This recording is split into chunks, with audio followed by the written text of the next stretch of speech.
नमस्कार विद्यार्थी मित्रांनो, स्वागत आहे तुमचं चालू घडामोडीवाला या युट्यूब चॅनल मध्ये. मित्रांनो, पोलीस भरती, सर्व एमपीएससी तसेच इतर सर्व स्पर्धा परीक्षांसाठी उपयुक्त असणाऱ्या चालू घडामोडी तुम्हाला मिळणार पीडीएफ स्वरूपात, अगदी मोफत आणि क्विज स्वरूपात सुद्धा आपल्या टेलिग्राम चॅनलवर. त्यासाठी तुम्हाला टेलिग्राम चॅनल चालू घडामोडीवाला जॉईन करायचे, ज्याची लिंक डिस्क्रिप्शन मध्ये दिलेली आहे. सोबतच आपल्या चारही प्लॅटफॉर्मला फॉलो करून घ्या: इंस्टाग्राम, टेलिग्राम, फेसबुक आणि युट्यूब. आपण दररोज सकाळी 6 वाजता चालू घडामोडीचे व्हिडिओ घेऊन येत असतो. कालचा व्हिडिओ आपला येऊ शकला नाही, काही कारण असतो, त्यामुळे आपण 27-28 चा एकत्र घेतला. सुरुवात करूया आजच्या व्हिडिओला. आजचा आपला पहिला प्रश्न आहे: भारतीय लष्कराच्या ताकदीत भर घालण्यासाठी डीआरडीओ द्वारे विकसित करण्यात आलेल्या नवीन बहुउद्देशीय ट्रॅक्ट आणि फील्ड वाहनाचे नाव काय आहे? तर याचा नाव आहे विक्रम VT-21. प्रश्न क्रमांक 2: संरक्षण क्षेत्रातील BMP-2 या जुन्या वाहनांना आधुनिक स्वदेशी पर्याय म्हणून खालीलपैकी कोणते वाहन ओळखले जाते? आणि अर्थात हे सुद्धा विक्रम VT-21 आहे. म्हणजे याच्याबद्दल माहिती आपण बघूया. विक्रम VT-21 काय आहे? तर DRDO ने विकसित केलेलं 2 प्रकारात उपलब्ध आहे, ट्रॅक्ट आणि फील्ड. या दोन्ही प्रकारात हे उपलब्ध आहे. स्वदेशी सामग्री आहे सुमारे 65%. विकास कालावधी 3 वर्ष, 2023 ते 26 मध्ये तयार झालं. उद्घाटन झालं 25 एप्रिल 2026 ला अहिल्यानगर येथे DRDO चे chairman doctor Sameer V Kamat यांच्या हस्ते. आता विक्रम VT-21 ची वैशिष्ट्ये बघा. आसन क्षमता आहे याची 11 जवानांची, मानवरहित टरेट आणि रणगाडा भेदी क्षेपणास्त्र, पाण्यातून 8 किलोमीटर प्रति तास वेगाने धावण्याची क्षमता, स्टॅनगन लेवल 4 आणि 5 दर्जाचे संरक्षण, 30 मिनीगन आणि fire and forget ATGM, AI आधारित लक्ष्य शोध आणि अचूक प्रहार, तर जुन्या BMP-2 वाहनांना अत्याधुनिक स्वदेशी पर्याय. प्रश्न क्रमांक 2: संरक्षण क्षेत्रात BMC-2 नाही, हा झालेला आहे आपला. प्रश्न क्रमांक 3 बघूया.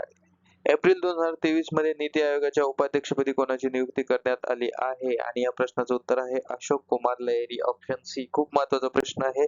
प्रश्न क्रमांक 4: एप्रिल 2026 मध्ये नीती आयोगाच्या उपाध्यक्षपदी नियुक्त करण्यात आलेले अशोक कुमार लहिरी हे भारत सरकारचे कितवे मुख्य आर्थिक सल्लागार होते? तर हे माजी आर्थिक सल्लागार आहे, तर 12वे आर्थिक सल्लागार होते.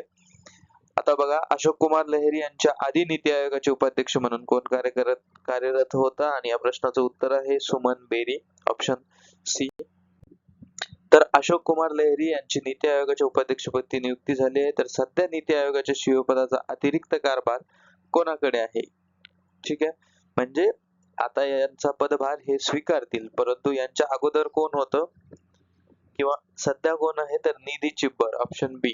ठीक आहे, हे मे मध्ये पदभार स्वीकारतील. प्रश्न क्रमांक 7: भारताचे सध्याचे 18वे मुख्य आर्थिक सल्लागार कोण आहेत? ठीक आहे, त्यांच्या अनुषंगाने जसे प्रश्न विचारले जाऊ शकतात ते आपण घेतलेले आहेत. तर सध्याचे मुख्य आर्थिक सल्लागार आहेत डॉक्टर व्ही अनंता नागेश्वरन, ऑप्शन बी. ठीक आहे, 18वे आहेत. अशोक लहिरी 12वे होते. तर बघा, यांच्याबद्दलची माहिती बघूया. अशोक कुमार लहिरी नीती आयोगाचे नवे उपाध्यक्ष आहे. यांची नियुक्ती एप्रिल 2026 मध्ये झालेली आहे. नीती आयोगाचे आता ते उपाध्यक्ष असणारे, अध्यक्ष पंतप्रधान स्वतः असतात. तर 6 मे रोजी हे पदभार स्वीकारणार आहे. मागील उपाध्यक्ष सुमन बेरी, जे आपण आता बघितलं. सध्या सुमन बेरी पदावर आहेत 6 मे पर्यंत. अशोक लहिरींबद्दल संपूर्ण माहिती बघा. त्यांचं पूर्ण नाव आहे अशोक कुमार लहिरी. भारत सरकारमध्ये माजी मुख्य आर्थिक सल्लागार होते 12वे. 15वे वित्त आयोगाचे ते सदस्य होते. तर पश्चिम बंगाल विधानसभेचे भाजपचे आमदार आहेत सध्याचे. आता यावेळेस बालूरघाट मतदारसंघात कार्यकाळ त्यांचा संपला, कारण निवडणूक झालेली आहे. तर यावेळेस त्यांनी निवडणूक लढवली नाही. आंतरराष्ट्रीय स्तरावर प्रसिद्ध अर्थशास्त्रज्ञ आहे. IMF, विश्व बँक, ADB आणि भारतीय रिझर्व्ह बँक यांच्यासोबत काम केलेलं आहे. दिल्ली स्कूल ऑफ इकॉनॉमिक्स आणि इतर संस्थांमध्ये प्राध्यापक म्हणून काम केलं. तर नीती आयोगाच्या उपाध्यक्षपदी नियुक्त होणारे पहिले राजकीय पार्श्वभूमी असलेले ते व्यक्ती आहेत. ठीक आहे, तर हे लक्षात घ्या. नीती आयोगाबद्दलची माहिती बघा. National institute for transforming India म्हणजेच नीती, तर याच्या आयोगाची स्थापना झाली 1 जानेवारी 2015. याचे अध्यक्ष आहेत पंतप्रधान नरेंद्र मोदी. नवे उपाध्यक्ष आहेत अशोक कुमार लहिरी, कॅबिनेट मंत्री दर्जाचे. तर CEO निधी चिब्बर IAS यांच्याकडे सध्या अतिरिक्त कार्यभार आहे. नियुक्तीबद्दल आपण काही प्रश्न बघूया. नुकत्याच अलीकडच्या काळात नियुक्त झालेल्या काही नियुक्त्या. तर भूमिका श्रेष्ठ या नेपाळच्या पहिल्या महिला ट्रान्सजेंडर खासदार ठरल्या आहे.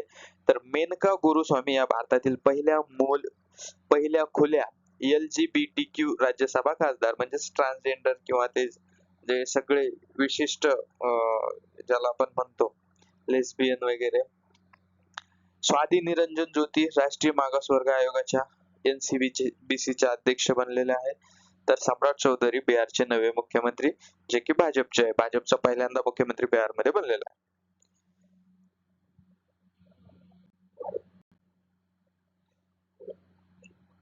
प्रश्न क्रमांक 11 बघा.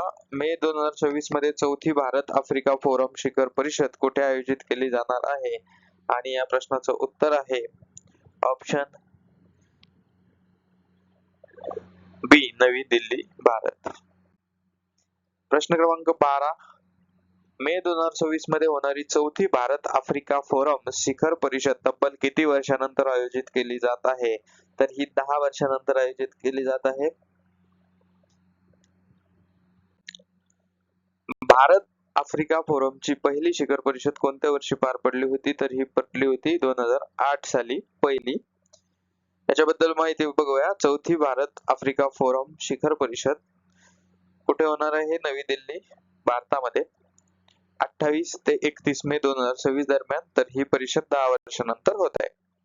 पहिली परिषद झाली नवी दिल्लीला 2008 ला, दुसरी झाली 2011 ला अदिस अबाबा इथिओपिया या देशामध्ये, तिसरी 2015 ला नवी दिल्ली, तर 10 वर्षानंतर चौथी पुन्हा नवी दिल्लीला.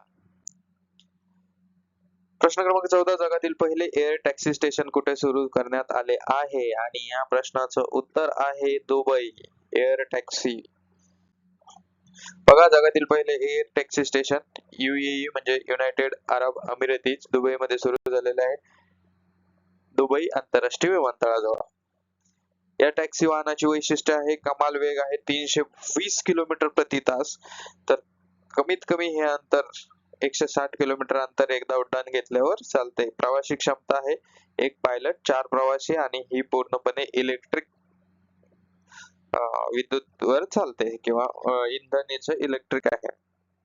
प्रश्न क्रमांक 15. विज्ञान क्षेत्रातील ऑस्कर मानल्या जाणाऱ्या ब्रेक थ्रू पुरस्कार 2026 ने गणिताच्या श्रेणीमध्ये कोणाला सन्मानित करण्यात आले आहे?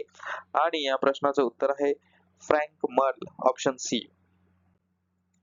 ब्रेक थ्रू पुरस्कार 2026 फ्रँक मर्ल यांना विज्ञान क्षेत्रातील ऑस्कर म्हणून याची ओळख आहे. तर त्यांना गणित श्रेणीमध्ये हा पुरस्कार मिळाला. पुरस्काराचे नाव ब्रेक थ्रू प्राइज 2026. विजेता फ्रँक मर्ल, फ्रान्स, आणि ते प्राध्यापक आहेत. या पुरस्काराबद्दल माहिती बघा. याची सुरुवात झाली 2012 ला. उपनाम आहे विज्ञान क्षेत्रातील ऑस्कर. स्थापना झाली ब्रेक थ्रू प्राइज फाउंडेशन द्वारे. पुरस्काराची रक्कम आहे $3 दशलक्ष म्हणजे अंदाजे 25 कोटी रुपये. तर विशेष नॉन लिनियर वेव्ह इक्वेशन्स आणि हायड्रोडायनॅमिक्स क्षेत्रातील योगदान. प्रश्न क्रमांक 16. एम्बर ग्लोबल इलेक्ट्रिसिटी रिव्ह्यू 2026 च्या अहवालानुसार सर्वाधिक सौर ऊर्जा क्षमता स्थापन करण्यात भारताचा जगात कितवा क्रमांक लागतो? आणि या प्रश्नाचं उत्तर आहे ऑप्शन बी, दुसरा. प्रश्न क्रमांक 17. एम्बर ग्लोबल इलेक्ट्रिसिटी रिव्ह्यू 2026 नुसार सौर ऊर्जा क्षमता स्थापनेत जगात प्रथम क्रमांकावर कोणता देश आहे? आणि या प्रश्नाचं उत्तर आहे चीन. चीन 1 नंबर, भारत 2 नंबर. ठीक आहे. 18वा प्रश्न बघूया. याच्याबद्दल थोडक्यात माहिती बघा.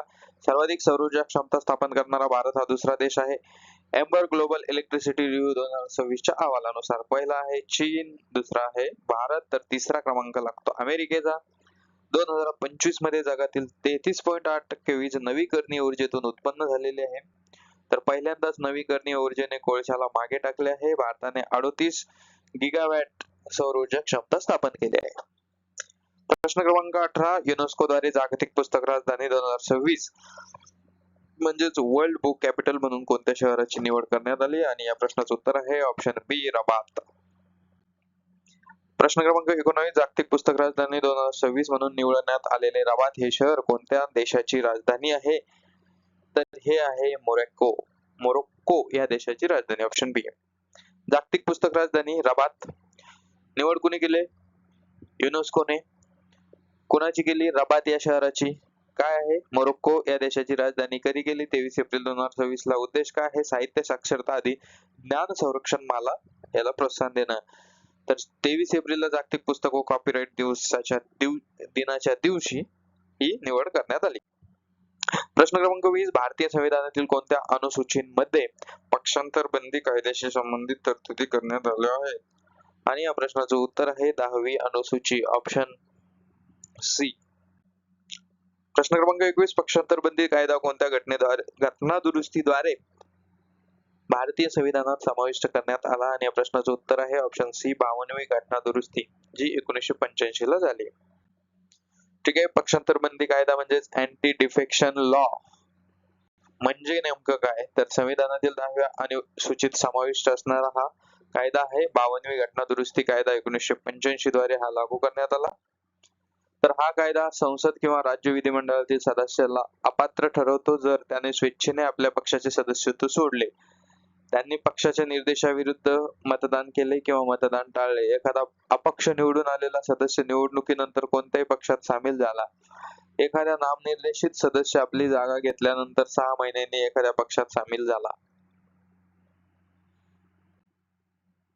त्याला अपवाद आहे. मूळ विधिमंडळ पक्षातील किमान 2/3 सदस्यांनी विलिनीकरणास सहमती दिली पाहिजे. आता हा मुद्दा याच्यामुळं आम आदमी पार्टीचे त्याचा खासदार फुटले त्याच्या संदर्भात आहे. त्याचा पुढे प्रश्न आपण घेतलेला आहे. तर प्रश्न क्रमांक 2. एप्रिल 2026 मध्ये आम आदमी पार्टीच्या एकूण 10 राज्यसभा खासदारांपैकी किती खासदारांच्या गटाने भाजपमध्ये सामील होण्याचा निर्णय घेतला आहे? आणि या प्रश्नाचं उत्तर आहे 7, ऑप्शन सी. तर आपच्या म्हणजेच आम आदमी पार्टीच्या राज्यसभेतील 7 खासदारांचा गट भाजपमध्ये सामील झालेला आहे.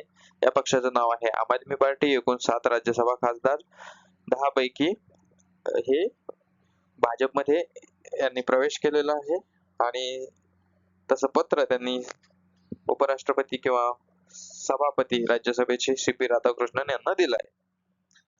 तर कोणकोणते 7 खासदार आहेत? राघव चड्डा, संदीप पाठक, अशोक कुमार मित्तल जे राज्यसभेचे उपनेते होते, माजी क्रिकेटपटू हरभजन सिंग, राजेंद्र गुप्ता, विक्रमजीत सिंग सहानी, स्वाती मालीवाल, या 7 खासदारांना त्यांनी आम आदमी पार्टीला सोडचिठ्ठी दिलेली आहे. प्रश्न क्रमांक 23. एप्रिल 2026 मध्ये इराण अमेरिका शांतता चर्चेची दुसरी फेरी कुठे आयोजित करण्यात आली होती? आणि या प्रश्नाचं उत्तर आहे ऑप्शन सी, इस्लामाबाद. पाकिस्तानची राजधानी इस्लामाबाद या ठिकाणी.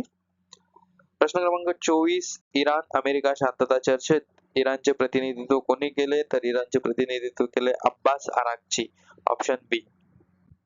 प्रश्न क्रमांक 25. एप्रिल 2026 मध्ये पार पडलेल्या इराण अमेरिका शांतता चर्चेच्या दुसऱ्या फेरीत अमेरिकेतर्फे खालीलपैकी कोणाचा सहभाग होता? तर जारेड कुशनर यांचा सहभाग होता अमेरिकेकडून. तर याच्याबद्दल सविस्तर माहिती बघूया. दुसरी इराण अमेरिका शांतता चर्चा, ठिकाण इस्लामाबाद, पाकिस्तान. कधी चर्चा झाली? 25 एप्रिल 2026 ला. पहिली फेरी 11 आणि 12 एप्रिल 2026 ला झाली, निष्फळ ठरली.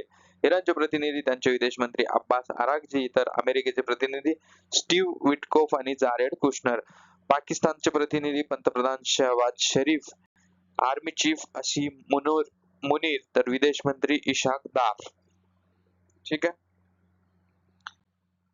प्रश्न क्रमांक 26. आर्थिक वर्ष 2025-26 मध्ये भारताची सागरी उत्पादने मत्स्य निर्यात किती रुपयांवर पोहोचली आहे? अर्थशास्त्राचा प्रश्न आहे. बहुतेकदा असा प्रश्न विचारला जात नाही, परंतु ही निर्यात वाढलेली आहे त्याच्यामुळे एखाद्या वेळेस विचारला जाऊ शकतो. 72,325.82 कोटी, तर डबल 72,000 कोटी असंही ऑप्शन येऊ शकतं. प्रश्न क्रमांक 27. भारताच्या एकूण सागरी उत्पादनाच्या निर्यातीत सर्वाधिक वाटा खालीलपैकी कोणत्या घटकाचा आहे? तर हा आहे कोळंबीचा. प्रश्न क्रमांक 28. भारतीय सागरी उत्पादनाच्या निर्यातीसाठी सर्वात मोठी बाजारपेठ कोणता देश ठरला आहे? आणि हा आहे अमेरिका, ऑप्शन सी. याच्याबद्दल माहिती बघूया. भारताची मत्स्य म्हणजे सागरी उत्पादने निर्यातीत मोठी वाढ. एकूण निर्यात मूल्य आहे 72,325.82 कोटी, म्हणजे सुमारे 8.28 अब्ज $. एकूण निर्यात प्रमाण म्हणजे वजनामध्ये 19.32 लाख मेट्रिक टन. कोळंबी निर्यात सर्वात जास्त वाढ मागील वर्षाच्या तुलनेत मूल्य 15% आणि प्रमाण 13% वाढ. कोळंबी निर्यात 2/3पेक्षा जास्त वाटा, सर्वात जास्त निर्यात अमेरिकेमध्ये. खरं तर हे खूप बोरिंग वाटत असेल तरी सुद्धा एक नजर याच्यावर मारायला हरकत नाही. पुढचा प्रश्न, प्रश्न क्रमांक 29, 24 एप्रिल 2026 रोजी भारतीय रिझर्व्ह बँकेने म्हणजेच आरबीआयने खालीलपैकी कोणत्या पेमेंट्स बँकेचा बँकिंग परवाना पूर्णपणे रद्द केला आहे? आणि या प्रश्नाचं उत्तर आहे पेटीएम पेमेंट बँक, ऑप्शन बी. प्रश्न क्रमांक 30, पेटीएम या प्रसिद्ध फिनटेक कंपनीचे संस्थापक कोण आहे? तर याचे संस्थापक आहे विजय शेखर शर्मा, ऑप्शन बी. याच्याबद्दल सविस्तर माहिती बघूया. पेमेंट बँकेचा परवाना रद्द, पेटीएमचे संस्थापक आहेत पेटीएम पेमेंट बँकचा परवाना रद्द, पेटीएमचे संस्थापक आहे विजय शेखर शर्मा. 23 मे 2017 ला आरबीआयने परवाना दिला होता, तर 28 नोव्हेंबर 2017 ला बँकेची अधिकृत स्थापना झाली. 11 मार्च 2022 ला आरबीआयने नवीन ग्राहक ऑनबोर्डिंग पूर्णपणे बंद केले. 31 जानेवारी 2024 ला आरबीआयने नवीन ठेवी क्रेडिट टॉपअप्स बंद करण्याचे आदेश दिले. तर 24 एप्रिल 2026 आरबीआयने बँकिंग परवाना पूर्णपणे रद्द केला. नियमांचे पालन न केल्याने केवायसी, कस्टमर ड्यू डिलिजन्स आणि इतर नियमांचे सतत उल्लंघन केल्यामुळे त्यांच्यावर ही कारवाई करण्यात आलेली आहे. तर मित्रांनो, हे होते 27 आणि 28 एप्रिल 2026 च्या संदर्भातल्या चालू घडामोडी, महत्त्वाचे प्रश्न स्पष्टीकरणासहित. तर आजचा व्हिडिओ तुम्हाला कसा वाटला ते कमेंटमध्ये नक्की कळवा आणि व्हिडिओ शेवटपर्यंत बघितल्याबद्दल मनपूर्वक धन्यवाद. भेटूया उद्याच्या व्हिडिओत. Thank you so much.